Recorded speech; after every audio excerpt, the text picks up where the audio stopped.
Welcome back to another episode of Rock Boys Football. Dan Lanning and the Oregon Ducks continue to catch fire on the 2024 recruiting trail. Landing commitment from top 100 four-star cornerback Ify Obidegwu. Practiced that a couple times before we went live. You take a look at, we're going to talk a little bit about the prospect. We're going to talk a lot about what Oregon is doing in this 2024 class and where I kind of see this program going in the next couple of years, because it is one of those programs that if you're an Oregon Ducks fan, you got to feel very, very happy and confident about where this program is going. But taking a look at Ify, like you see what the NFL and college level of football is valuing in their cornerbacks. It's length and athleticism and speed. You look at Christian Gonzalez, who just went to the NFL draft in the first round from Oregon. That's what he had, speed and length. Length is king, really, at the NFL level, and Ify's the kind of guy that has that. We're going to talk a little bit about him. Before we do, just want to say thank you to you guys, especially the Oregon Ducks fans, but just college football fans in general. We've been talking a lot of recruiting, a lot in the transfer portal. We recapped the Oregon spring game last week. So, again, appreciate all the support you guys are showing. If you do enjoy the content, consider subscribing to the channel. Ducks fans, you take a look at who they had on campus during the spring game. You take a look at who's coming in for official visits in the month of June. I think it's going to be a very exciting next couple months for the Oregon Ducks fans. So if you do enjoy the content, lock in, subscribe to the channel. Again, can't thank you guys enough for all the support you guys have shown. Over 5,000 subscribers. Truly incredible. Now, let's get into Ify, and we talked about it, right? Well, there's a couple things I like about this commit. One is the length and athleticism. There's a reason. You take a look at his offers. Alabama, Michigan, Tennessee. I mean, all the SEC wanted this kid from St. Francis in Maryland. A lot of the Big Ten schools wanted him. Oregon ends up winning this recruiting battle. I think a lot of Ducks fans were maybe a little nervous about losing Mario Cristobal and seeing that recruiting maybe take a dip, right? For all the question marks you might have about Mario and the player development and the on-field coaching, which was ugly at times, he was a phenomenal recruiter and was able to bring in top talent to Eugene. What you're getting with Dan Lanning is kind of the best of both worlds. I mean, he's been under Kirby Smart, who for my money is the best doing it right now as a mentor. He's bringing that level of recruiting that Georgia was dominating in to Eugene. You're still getting these same, if not better caliber players coming to Eugene, but you're getting one of the best in the world at developing players, especially on the defensive side of the ball, which was kind of one of the sore spots for Mario, right? My coach Cristobal, phenomenal job recruiting. But the in-game play calling, the in-game decision-making, the player development, there's a lot to question about that, at least in my opinion. You don't have those questions with Dan Lanning. You take a look at Dan Lanning's track record from Georgia, the amount of first-round talent, the NFL draft talent in general that he put out on the defensive side of the ball while he was working with that defense at Georgia. I mean, it's about as good as you'll see across the country.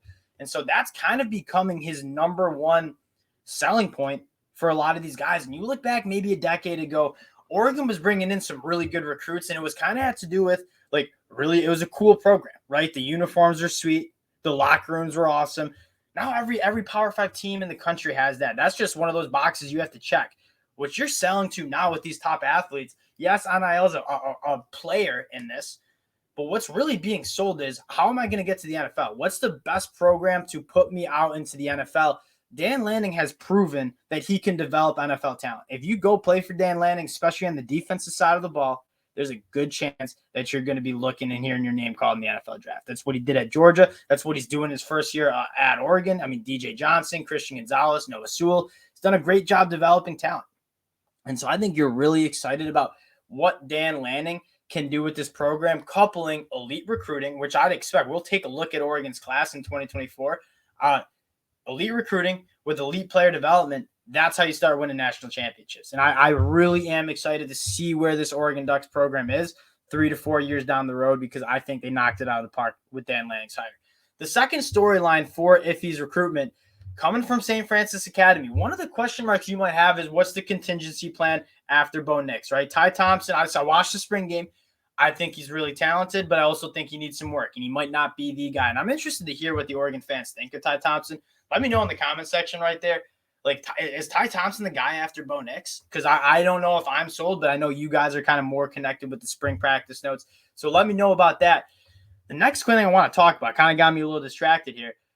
St. Francis Academy in Maryland. Michael Van Buren, Oregon's number one quarterback target in the 2024 class, also plays at St. Francis Academy. And when you start building special classes, the best recruiters start to become the other players in the class, right? Hey, you come and join this class, you come join this program. We're going to do something special as a group.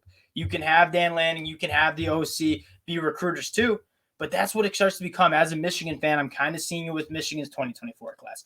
This is going to be big. Like Ify is a guy that they're going to play football together in 2023 in the fall, and you know he's going to be in Michael Van Buren's ear saying, let's go across the country and make this thing happen at Eugene. So that's another thing to note. Then I want to take a look at this 2024 class in general. You're seeing them with 10 commits. They haven't put Ify in yet. The number 10 class in the country is going to move up to, I believe, number 7, adding a top 100 national player. That's at least what I was reading on Twitter. Really like it. I mean, you have 2 really good dynamic playmaking wide receivers. You guys know how I feel about Aaron Flowers coming from Texas. I was a massive get beating USC out kind of at the midnight hour there. Really excited about what they have already in terms of the depth of the class. Right, you got a lot of guys who are top 300 recruits nationally, 4-star, 5-star caliber dudes. What you're really excited for is that premier talent, that top-end talent that a lot of guys are considering, and seemingly the leader in the clubhouse is the Oregon Ducks. You take the first guy we'll take a look at, Brandon Baker out of Mater Dei, the number 1 offensive tackle in the country in this 2024 class. Oregon's seemingly in the lead and has a lot of traction there. Justin Williams, the 5-star linebacker from the state of Texas, also the leader in the clubhouse, the Oregon Ducks. So you're going to couple, I think, a really big class in terms of really good depth pieces in this class, but you might see Oregon really round out a strong class at the top 2, adding guys like Brandon Baker, adding guys like Justin Williams.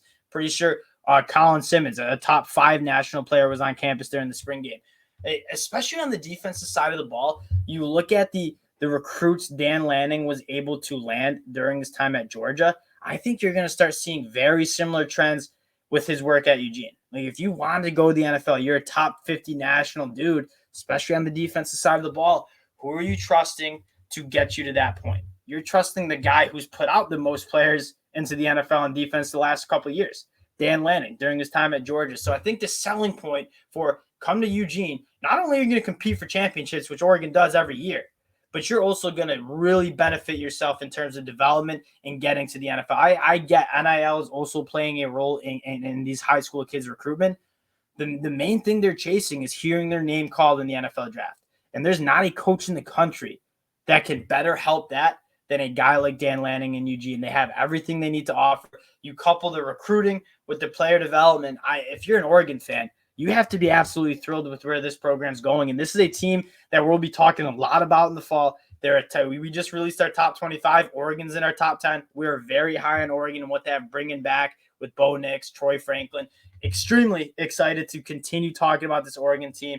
I think it's going to be a busy next couple months on the recruiting trail as well, if all this stuff I'm reading online is true. So lock in if you do enjoy the content. Again, can't thank you guys enough for over 5,000 subscribers.